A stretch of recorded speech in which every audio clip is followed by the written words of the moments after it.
শশা গা শশাটি জুড়ে যা। ছোট হাজরা বাড়িতে এসে যখন আব্বাজান বকাবকি করতে লাগলেন, ওই সময়তে ছোট হুজুর হযরত ছোট সাহেবজাদা ওজিউদ্দিন মুস্তাফা ওই সময়তে বলেছিলেন, আব্বাজান আপনার শশা তো আপনার শশা গাছই আছে। আজাদে মুস্তাফা মাদানী রাহমাতুল্লাহ আলাইহি হুজুর আমা গিয়ে দেখতে পেলেন শশা গাছে শশা তো আছে। ওই সময়তে দেখতে পেলেন কিনা এই কারামাতটা হলো, এই কাজটা হলো আমার ছোট হযরতের কাজ, এটা আমার ছোট ছেলের কাজ। আমি যাওয়ার সময় দেখলাম শশা নেই, কিন্তু এখন শশা গাছে তো শশাই ঝুলছে। ও আমারা, ও মুসলমানের ছেলেরা, কান খুলে শুনে রেখে দিন। হযরতে মুস্তাফা মাদানী রাহমাতুল্লাহ আলাইহি হুজুর আমা আল্লাহ পাকের দরবারে দোয়া করতে লাগলেন, আল্লাহ পাকের দরবারে বদদোয়া করতে লাগলেন। ছোট হযরতকে বলেছিলেন, বাবা ওজিউদ্দিন মুস্তাফা তুমি মসজিদে চলে যাও, গোসলখানা করে ওযুখানা করে 2 রাকাত নামাজ পড়ে তুমি মসজিদে শুয়ে যাবে। আজাদে মুস্তাফা মাদানী রাহমাতুল্লাহ আলাইহি হুজুর আমা ওই সময়তে আল্লাহ পাকের দরবারে বদদোয়া করতে লাগলেন, ও রব্বুল আলামিন, আল্লাহ পাক আমার ছোট হযরতকে তুলে নেন। যদি দুনিয়া জমিনে মানুষকে এত বোকা বানাতে পারে, তাহলে যদি বড় হয়ে যায়, ছোটবেলাতে যদি মানুষকে বোকা বানাতে পারে, তাহলে বড় হয়ে গেলে কি জানি করবে। আল্লাহ পাকের দরবারে বদদোয়া করতে লাগলেন। আল্লাহ পাক ফেরেশতা জিবরাইলকে পাঠিয়ে দিয়ে দিলেন, ও আমার ফেরেশতা জিবরাইল চলে যাও, আমার বান্দার জানটা কবজা করে নিয়ে চলে এসো। ছোট হযরত আল্লাহ পাকের হুকুমে হযরত ফেরেশতা আজরাইল চলে গেলেন, জানটা কবজা করে নিয়ে যখন চলে এলেন, মুস্তাফা মাদানী রাহমাতুল্লাহ আলাইহি বাড়িতে সংবাদ, 4টে তরিকার পীরকে আল্লাহ বড় বড় 4টে তরিকার ইমাম বানিয়েছে। আল্লাহ নবী, দয়া নবী, নূর নবী, হাবিবুল্লাহ জনাবে মুহাম্মদুর রাসূলুল্লাহ সাল্লাল্লাহু আলাইহি ওয়াসাল্লাম নবী আমার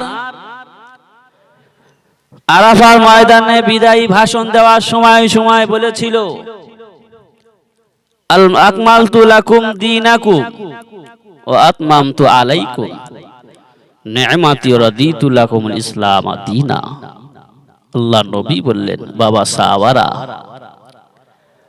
আজকে তোমাদের কাছে দিনকে আমি আল্লাহ দিনকে পরিপূর্ণ করে দিয়ে গেছি। আজ থেকে তোমরা দিনের উপরে কায়েম থাকবে। তারাকতু ফীকুম আমরাইন লান তাদিল্লু মা তামাসসাকতুম বিহিমা কিতাবাল্লাহ ওয়া সুন্নাতা রাসূলিহি।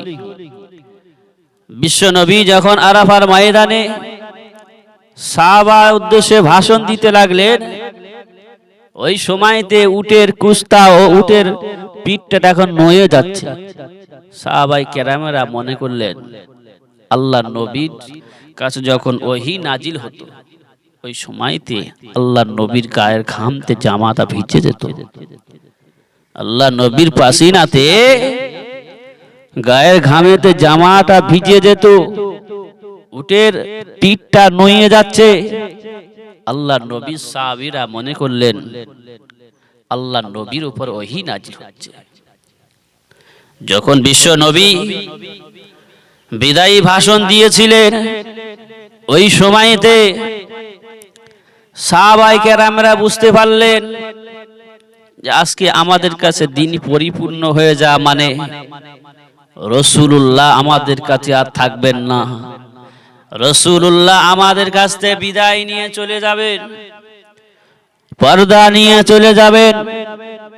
এমন তো সময় হযরতে আবু বকর সিদ্দিক রাদিয়াল্লাহু তাআলা আনহু, হুজুরের চোখ দিয়ে দরদর করে পানি বেরিয়ে যাচ্ছে। সাহাবায়ে কেরামেরা ওই সময়তে হযরতে আবু বকর সিদ্দিক রাদিয়াল্লাহু তাআলা আনহুকে বলেছিলেন, রাসূলুল্লাহ, সাহাবা আবু বকর, আপনি কেন কাঁদছেন? আল্লাহর নবী তেমন কোনো কথা বলেননি, আপনি কেন কাঁদছেন? বিশ্ব নবী হযরতে আবু বকর সিদ্দিককে ডাকলেন, বাবা আবু বকর, কেন কাঁদছো? হযরতে আবু বকর সিদ্দিক বলেছিলেন, ইয়া রাসূলুল্লাহ, ইয়া হাবিবাল্লাহ, আমি বুঝতে পেরেছি আজকের দিনকে পরিপূর্ণ হয়ে গিয়েছে, মানে আপনি আমাদের কাছে থাকবেন না, আমাদের মাঝ থেকে বিদায় নিয়ে চলে যাবে। আল্লাহর নবী ওই সময় বলেছিলেন, বাবা আবু বকর, তুমি কথাটা ঠিকই ধরেছো, ঠিকই বুঝতে পেরেছো, আমি রাসূলুল্লাহ বিদায় নিয়ে চলে যাব, দুনিয়া জমিন থেকে বিদায় নিয়ে চলে যাব, পর্দা নিয়ে চলে যাব, যেহেতু আজকে আমি রাসূলুল্লাহ তোমাদের কাছে দুটি জিনিস রেখে যাচ্ছি, এক হলো কোরআন, আর একটা হলো আমি রাসূলুল্লাহ আমার সুন্নাত হাদিস। এই দুটি জিনিসকে যারা আঁকড়ে ধরে থাকবে, মজবুত করে থাকবে, তাদেরকে কেউ গোমরাহ করতে পারবে না, তাদেরকে কেউ পথভ্রষ্ট করতে পারবে না। আমি রাসূলুল্লাহ আজকে তোমাদের কাছে এই দুটি জিনিস রেখে গেলাম, এই দুটি জিনিস যারা আঁকড়ে ধরে থাকবে, আমি রাসূলুল্লাহ বলছি তারা হেদায়েত পেয়ে যাবে। জোরে বলুন সুবহানাল্লাহ। এই দুটি জিনিস যারা আঁকড়ে ধরেছিলেন, যারা এই দুটি জিনিসকে যারা আঁকড়ে ধরে রেখেছিল, তারা বড় বড় একটা আল্লাহর ওলি হয়ে গিয়েছে। যেমন আমার আপনার বি মুজাদ্দিদ জামান কুতুবুল আলাম আমির শরিয়া হযরত দাদা হুজুর পীর কেবলা রাহমাতুল্লাহ আলাইহি, হুজুর এর ষষ্ঠতম পুরুষ হযরতে মুস্তাফা মাদানী রাহমাতুল্লাহ আলাইহি, হুজুর আমার ফুরফুরা শরীফে যখন থাকতেন, দেখতে পাওয়া গেল হুজুরের দাড়ি মোবারক, হুজুরের নখগুলো, মাথা চুলগুলো আল্লাহর ওলি মুস্তাফা মাদানী রাহমাতুল্লাহ আলাইহি হুজুর আমার ফুরফুরা জমিনে এক জায়গায় পুঁতে রেখে গিয়েছিলেন। আমি মুস্তাফা মাদানী যখন চলে যাব, আমি যখন মেদিনীপুর জমিনে চলে যাব, ওই সময়তে আমার ভক্ত মুরিদ যারা থাকবে তারা আমার দরবারে যেতে পারবে না। এজন্য করে আমি মুস্তাফা মাদানী এই ফুরফুরা জমিনে পুঁতে রেখে গিয়েছি। আমার এখানে যারা জিয়ারত করবে, আমার মুস্তাফা মাদানী মেদিনীপুরের জমিনে জিয়ারত করার সমপরিমাণ সওয়াব পেয়ে যাবে। এজন্য করে মুস্তাফা মাদানী রাহমাতুল্লাহ আলাইহি ফুরফুরা শরীফের জমিনে মুজাদ্দিদ জামানের মাজারের পাশে ছোট্ট একটি কবর আছে। এই কবরটা হলো মুস্তাফা মাদানী চুল দাড়ি এবং মাথার চুল নখগুলো পুঁতে রেখে গিয়েছিলেন। আমার ভাইজানেরা, ও মুসলমানের ছেলেরা, নওজওয়ানেরা, যুবকেরা, ও আমার মুরব্বিয়ানেরা, কান খুলে শুনে রেখে দিন, হযরত হাজী মুস্তাফা মাদানী রাহমাতুল্লাহ আলাইহি হুজুরের একটা শসা গাছ ছিল, একটা শখের শসা গাছ পুঁতে রেখে গিয়েছিলেন। তাতে একটা শসা ছিল। হযরত মুস্তাফা মাদানী রাহমাতুল্লাহ আলাইহির ছোট ছেলে হযরত ছোট হাজরা একদিন ওই শসাটা ছিঁড়ে বাড়িতে নিয়ে চলে এলেন। মুস্তাফা মাদানী রাহমাতুল্লাহ আলাইহি হুজুর আমার ওই সময়তে বাড়িতে যখন ফিরছেন, গাছের দিকে লক্ষ্য করে তাকিয়ে দেখেন গাছেতে সে শসা আর নাই। হযরত মুস্তাফা মাদানী রাহমাতুল্লাহ আলাইহি ওই সময়তে বাড়িতে এসে বকাবকি করতে লাগলেন, তাম্বি করতে লাগলেন।